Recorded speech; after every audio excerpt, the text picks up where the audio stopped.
Life on the Mississippi by Mark Twain. Appendix. Appendix A.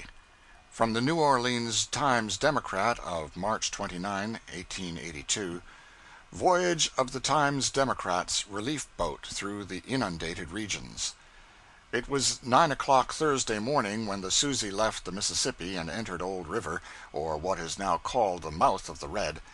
Ascending on the left, a flood was pouring in through and over the levees on the Chandler plantation, and the most northern point in Point Coupee parish. The water completely covered the place, although the levees had given way but a short time before. The stock had been gathered in a large flatboat, where, without food, as we passed, the animals were huddled together, waiting for a boat to tow them off. On the right-hand side of the river is Turnbull's Island, and on it is a large plantation which formerly was pronounced one of the most fertile in the State. The water has hitherto allowed it to go scot-free in usual floods, but now broad sheets of water told only where fields were. The top of the protecting levee could be seen here and there, but nearly all of it was submerged. The trees have put on a greener foliage since the water has poured in, and the woods look bright and fresh, but this pleasant aspect to the eye is neutralized by the interminable waste of water. We pass mile after mile, and it is nothing but trees standing up to their branches in water. A water turkey now and again rises and flies ahead into the long avenue of silence. A pirogue sometimes flits from the bushes and crosses the Red River on its way out to the Mississippi, but the sad-faced paddlers never turn their heads to look at our boat. The puffing of the boat is music in this gloom, but affects one most curiously. It is not the gloom of deep forests or dark caverns, but a peculiar kind of solemn silence and impressive awe that holds one perforce to its recognition. We passed two negro families on a raft tied up in the willows this morning. They were evidently of the well-to-do class, as they had a supply of meal and 3 or 4 hogs with them. Their rafts were about 20 feet square, and in front of an improvised shelter earth had been placed on which they built their fire. The current running down the Atchafalaya was very swift, the Mississippi showing a predilection in that direction, which needs only to be seen to enforce the opinion of that river's desperate endeavors to find a short way to the Gulf. Small boats, skiffs, pirogues, etc., are in great demand, and many have been stolen by piratical negroes, who take them where they will bring the greatest price. From what was told me by Mr. C. P. Ferguson, a planter near Red River Landing, whose place has just gone under, there is much suffering in the rear of that place. The negroes had given up all thoughts of a crevasse there, as the upper levee had stood so long, and when it did come they were at its mercy. On Thursday a number were taken out of trees and off of cabin roofs, and brought in, many yet remaining. One does not appreciate the sight of earth until he has traveled through a flood. At sea, one does not expect or look for it, but here, with fluttering leaves, shadowy forest aisles, housetops barely visible, it is expected. In fact, a graveyard, if the mounds were above water, would be appreciated. The river here is known only because there is an opening in the trees, and that is all. It is in width from Fort Adams on the left bank of the Mississippi to the bank of Rapids Parish, a distance of about 60 miles. A large portion of this was under cultivation, particularly along the Mississippi and back of the Red. When Red River proper was entered, a strong current was running directly across it, pursuing the same direction as that of the Mississippi. After a run of some hours, Black River was reached. Hardly was it entered before signs of suffering became visible. All the willows along the banks were stripped of their leaves. One man, whom your correspondent spoke to, said that he had had 150 head of cattle and 100 head of hogs. At the first appearance of water, he had started to drive them to the highlands of Avoyelles, 35 miles off, but he lost 50 head of the beef cattle and 60 hogs. Black River is quite picturesque, even if its shores are under water. A dense growth of ash, oak, gum, and hickory make the shores almost impenetrable, and where one can get a view down some avenue in the trees, only the dim outlines of distant trunks can be barely distinguished in the gloom. A few miles up this river, the depth of water on the banks was fully 8 feet, and on all sides could be seen, still holding against the strong current, the tops of cabins. Here and there one overturned was surrounded by driftwood, forming the nucleus of possibly some future island. In order to save coal, as it was impossible to get that fuel at any point to be touched during the expedition, a lookout was kept for a woodpile. On rounding a point, a pirogue, skillfully paddled by a youth, shot out, and in its bow was a girl of 15, of fair face, beautiful black eyes, and demure manners. The boy asked for a paper, which was thrown to him, and the couple pushed their tiny craft out into the swell of the boat. Presently a little girl, not certainly over 12 years, paddled out in the smallest little canoe, and handled it with all the deftness of an old voyageur. The little one looked more like an Indian than a white girl, and laughed when asked if she were afraid. She had been raised in a pirogue, and could go anywhere. She was bound out to pick willow leaves for the stock, and she pointed to a house near by, with water 3 inches deep on the floors. At its back door was moored a raft about 30 feet square, with a sort of fence built upon it, and inside of this some 16 cows and 20 hogs were standing. The family did not complain, except on account of losing their stock, and promptly brought a supply of wood in a flat. From this point to the Mississippi River, 15 miles, there is not a spot of earth above water, and to the westward for 35 miles there is nothing but the river's flood. Black River had risen during Thursday, the 23rd, 1¾ inches, and was going up at night still. As we progress up the river, habitations become more frequent, but are yet still miles apart. Nearly all of them are deserted, and the outhouses floated off. To add to the gloom, almost every living thing seems to have departed, and not a whistle of a bird nor the bark of the squirrel can be heard in this solitude. Sometimes a morose gar will throw his tail aloft and disappear in the river, but beyond this everything is quiet, the quiet of dissolution. Down the river floats now a neatly whitewashed hen house, then a cluster of neatly split fence rails, or a door, and a bloated carcass, solemnly guarded by a pair of buzzards, the only bird to be seen, which feast on the carcass as it bears them along. A picture frame, in which there was a cheap lithograph of a soldier on horseback, as it floated on, told of some hearth invaded by the water and despoiled of this ornament.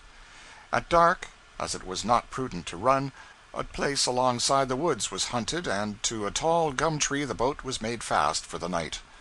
A pretty quarter of the moon threw a pleasant light over forest and river, making a picture that would be a delightful piece of landscape study, could an artist only hold it down to his canvas.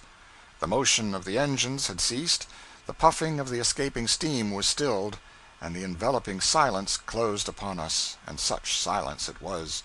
Usually, in a forest at night, one can hear the pipping of frogs, the hum of insects, or the dropping of limbs, but here nature was dumb. The dark recesses, those aisles into this cathedral, gave forth no sound, and even the ripplings of the current die away. At daylight Friday morning all hands were up, and up the Black we started. The morning was a beautiful one, and the river, which is remarkably straight, put on its loveliest garb. The blossoms of the haw perfumed the air deliciously, and a few birds whistled blithely along the banks. The trees were larger, and the forest seemed of older growth than below. More fields were passed than nearer the mouth, but the same scene presented itself: smoke houses drifting out in the pastures, negro quarters anchored in confusion against some oak, and the modest residence just showing its eaves above water. The sun came up in a glory of carmine, and the trees were brilliant in their varied shades of green. Not a foot of soil is to be seen anywhere, and the water is apparently growing deeper and deeper, for it reaches up to the branches of the largest trees. All along, the bordering willows have been denuded of leaves, showing how long the people have been at work gathering this fodder for their animals. An old man in a pirogue was asked how the willow leaves agreed with his cattle. He stopped in his work, and with an ominous shake of his head replied, "Well, sir, it's enough to keep warmth in their bodies, and that's all we expect, but it's hard on the hogs, particularly the small ones. They is dropping off powerful fast. But what can you do? It's all we've got." At 30 miles above the mouth of Black River, the water extends from Natchez on the Mississippi across to the Pine Hills of Louisiana, a distance of 73 miles, and there is hardly a spot that is not 10 feet under it. The tendency of the current up the Black is toward the west. In fact, so much is this the case The waters of Red River have been driven down from toward the Calcasieu country, and the waters of the Black enter the Red some 15 miles above the mouth of the former, a thing never before seen by even the oldest steamboatmen. The water now in sight of us is entirely from the Mississippi. Up to Trinity, or rather Troy, which is but a short distance below, the people have nearly all moved out. Those remaining have enough for their present personal needs. Their cattle, though, are suffering and dying off quite fast, as the confinement on rafts and the food they get breeds disease. After a short stop, we started, and soon came to a section where there were many open fields and cabins thickly scattered about. Here were seen more pictures of distress. On the inside of the houses the inmates had built on boxes a scaffold on which they placed the furniture. The bedposts were sawed off on top, as the ceiling was not more than 4 feet from the improvised floor. The buildings looked very insecure, and threatened every moment to float off. Near the houses were cattle standing breast high in the water, perfectly impassive. They did not move their places, but stood patiently waiting for help to come. The sight was a distressing one, and the poor creatures will be sure to die unless speedily rescued. Cattle differ from horses in this peculiar quality. A horse, after finding no relief comes, will swim off in search of food, whereas a beef will stand in its tracks until, with exhaustion, it drops in the water and drowns. At 12:30 o'clock, a hail was given from a flatboat inside the line of the bank. Rounding to, we ran alongside, and General York stepped aboard. He was just then engaged in getting off stock, and welcomed the Times Democrat boat heartily, as he said there was much need for her. He said that the distress was not exaggerated in the least. People were in a condition it was difficult even for one to imagine. The water was so high there was great danger of their houses being swept away. It had already risen so high that it was approaching the eaves, and when it reaches this point there is always imminent risk of their being swept away. If this occurs, there will be great loss of life.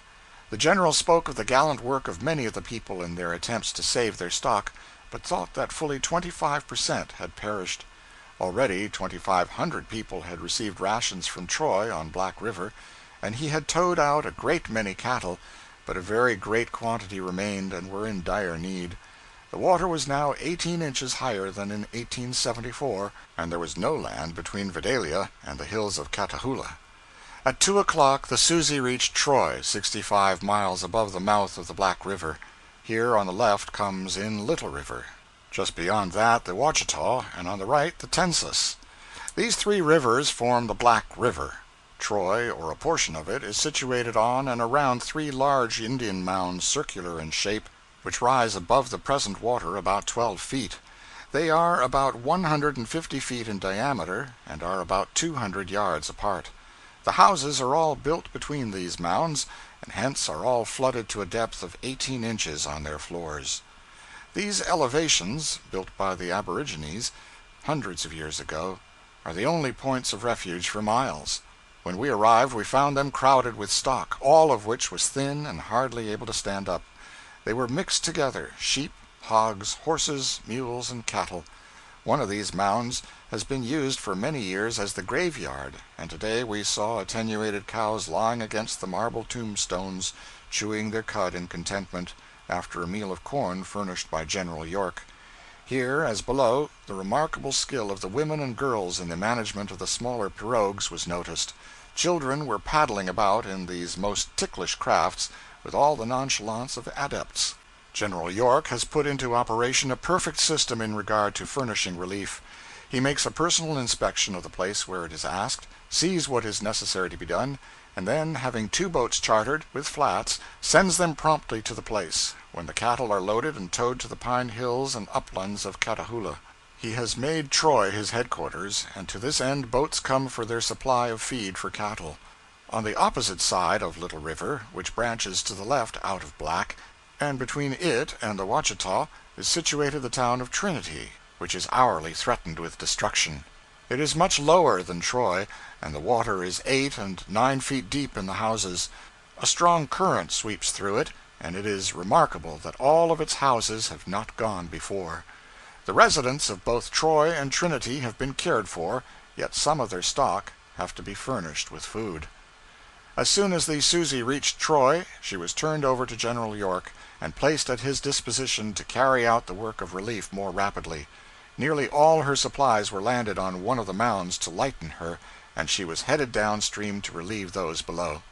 At Tom Hooper's place, a few miles from Troy, a large flat with about 50 head of stock on board was taken in tow. The animals were fed and soon regained some strength. Today we go on Little River, where the suffering is greatest.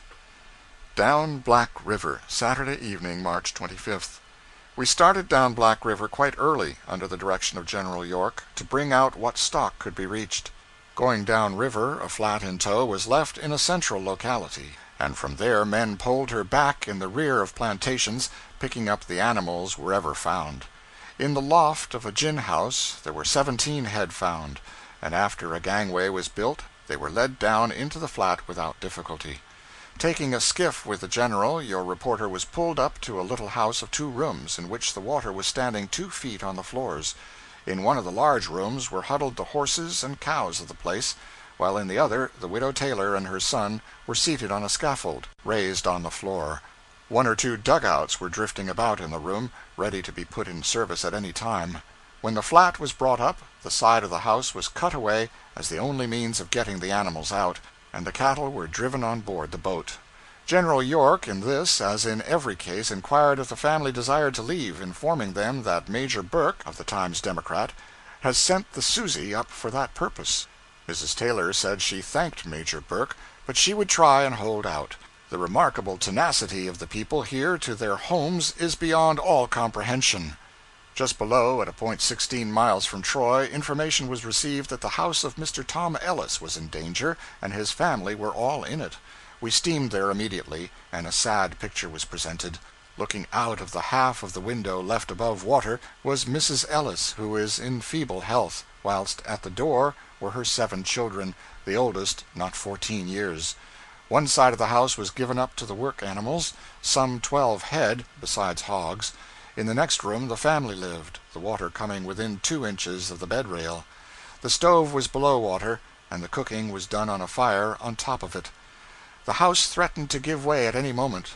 One end of it was sinking, and in fact the building looked a mere shell. As the boat rounded to, Mr. Ellis came out in a dugout, and General York told him that he had come to his relief, that the Times Democrat boat was at his service, and would remove his family at once to the hills, and on Monday a flat would take out his stock, as, until that time, they would be busy. Notwithstanding the deplorable situation himself and family were in, Mr. Ellis did not want to leave. He said he thought he would wait until Monday and take the risk of his house falling. The children around the door looked perfectly contented, seeming to care little for the danger they were in. These are but 2 instances of the many.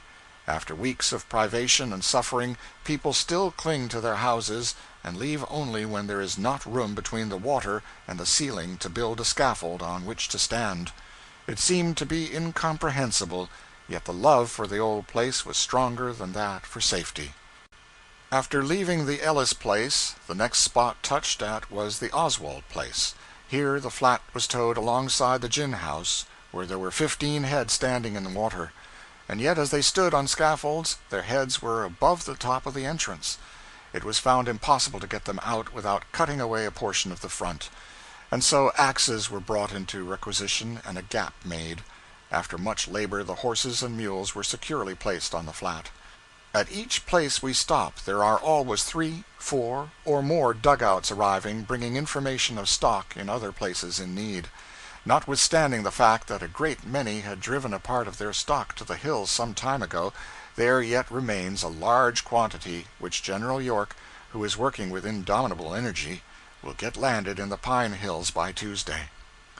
All along Black River the Susie has been visited by scores of planters, whose tales are the repetition of those already heard, of suffering and loss. An old planter who has lived on the river since 1844 said there never was such a rise, and he was satisfied more than 1/4 of the stock has been lost. Luckily the people cared first for their work stock, and when they could find it, horses and mules were housed in a place of safety. The rise, which still continues, and was 2 inches last night, compels them to get them out to the hills, Hence it is that the work of General York is of such a great value. From daylight to late at night he is going this way and that, cheering by his kindly words, and directing with calm judgment what is to be done. One unpleasant story of a certain merchant in New Orleans is told all along the river.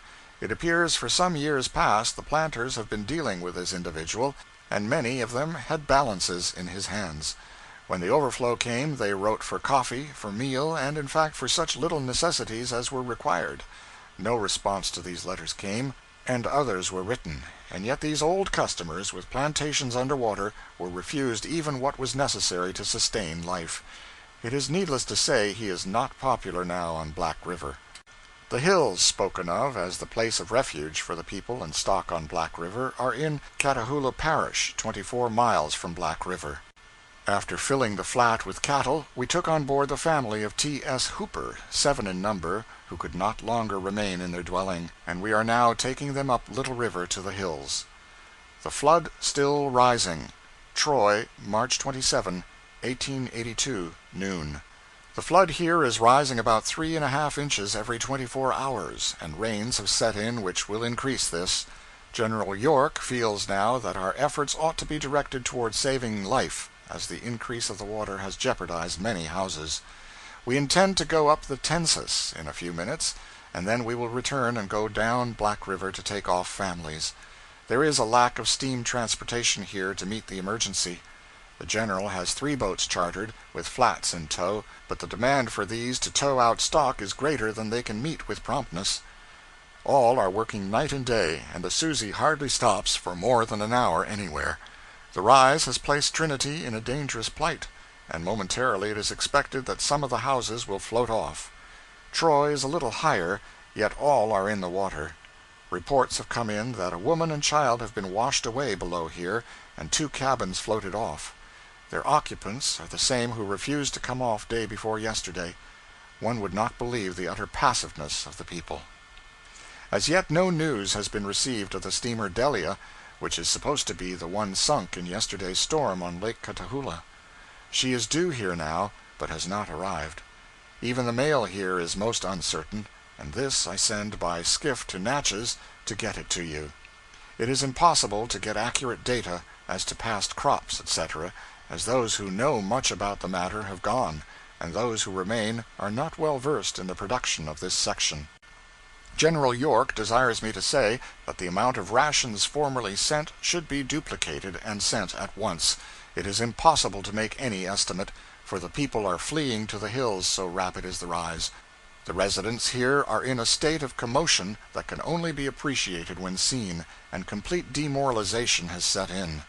If rations are drawn for any particular section hereabouts, they would not be certain to be distributed, so everything should be sent to Troy as a center, and the General will have it properly disposed of. He has sent for 100 tents, and, if all go to the hills who are in motion now, 200 will be required. End of Appendix A.